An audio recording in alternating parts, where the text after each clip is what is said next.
Hello everyone, my name is Miss Delight and welcome to my channel where I post sewing tutorial. Today's tutorial is about how to cut and sew a backless gown. So let's just get right into the video. In this tutorial, I'll be working with a vintage that I'm going to use 2 yards of vintage fabric.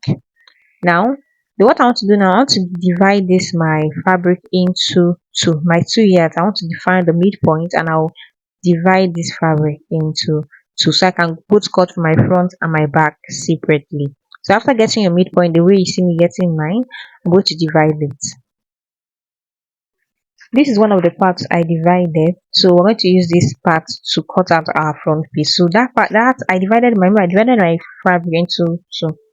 So I'm picking up that part of the divided, that part I divided, I'm going to fold it again into two. So I want to cut for our front piece. So vintage, the length of it is normally by 60. So I'm going to maintain that 60 for the length. At this point, I'm measuring 15-inch downwards. I later increase it to 16-inch. What I'm marking right now is 15-inch. Now, this 15-inch I'm going down is just to know how open you want your back neckline to be. So I went down by 15-inch, and at this point I want to mark 3.5.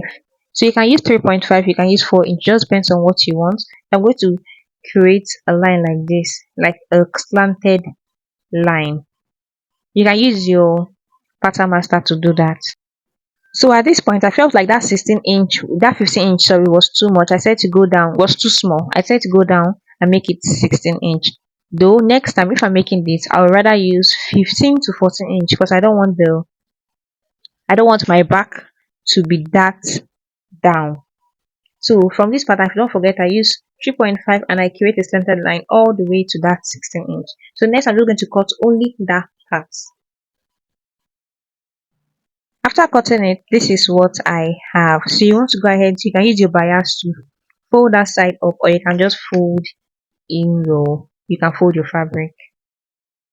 So next we're going to cut for our back. So remember for the front, we went down by 16-inch. So I'm marking exactly that 16-inch again at my back.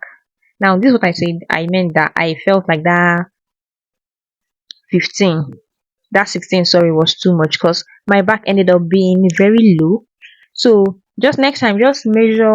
You can measure the person, or you can measure yourself from the back to get where you want, how open you want your back to be. So I measured 16-inch and I'm going up by 2 inch.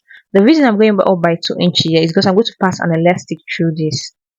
So this line I'm making now is my elastic allowance. So after doing that, I'm going to slash there, like I'm going to cut that piece through. So that's just all for the cutting of our back. After cutting that, I'm going to make a notch at my 16-inch, just so I'll know where I'm supposed to fold my fabric to.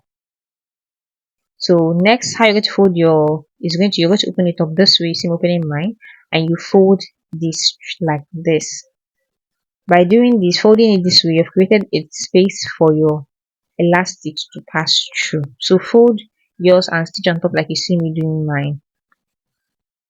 This is my front piece. I went ahead to fold the side. That place I slanted. I went ahead to fold it this way. I didn't use bias. I just fold it with the fabric. Then don't forget to iron yours down flat. And I also went ahead to fold the neck part of this. We're going to pass a rope through that our neckline. So I just folded it so I can be able to pass this rope. So I went ahead to make a bias like rope. It's quite long, and I'm going to pass that through my neckline of this gown. So using my safety pin, I'm going to pass that through that neckline. That's through the upper part of the gown. Just pass it through like see me passing on mine.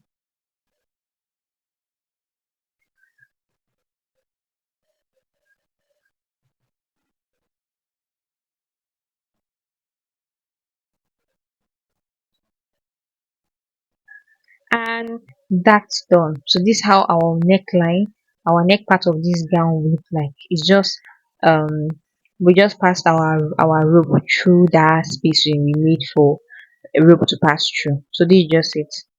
So that's all for the front. We're going to iron it down and also hem this down part, like hem the hemming line. Fold it once. You can put your hemming gum on top before sewing. Anyhow you want to do. Just make sure it looks neat and nice. And for our back piece, this is how our back is looking like. I went ahead to pass my elastic through this. So for the length of the elastic, I use 10 inch. I use, sorry, 11 inch. Though I felt like when I started making the gown, I still reduced it. So for the back, I use, let's say I use elastic of 8 inch because I still reduced the elastic I used by 2 inch. So I used by 3 inch, sorry. So I used 8 inch for my elastic. So now this is my gown. I have I have hemmed the hemline and I have sewed on top. I've did the same thing for both front and the back. So next I want to do now is just to join both our front and our back together. I didn't attach a pocket to this, but if you want to attach a pocket, you can do that. So I'm going to go ahead to join this together using 2 inch. You can use 2 inch, you can use 1 inch, you can use 1.5. It just depends on your preference. So this is the end result. This is how it's looking like. I hope you found this tutorial helpful and useful in the making of a backless dress, and I hope I will see you in my next tutorial. Don't forget to like, share and subscribe to my channel. Thanks for watching.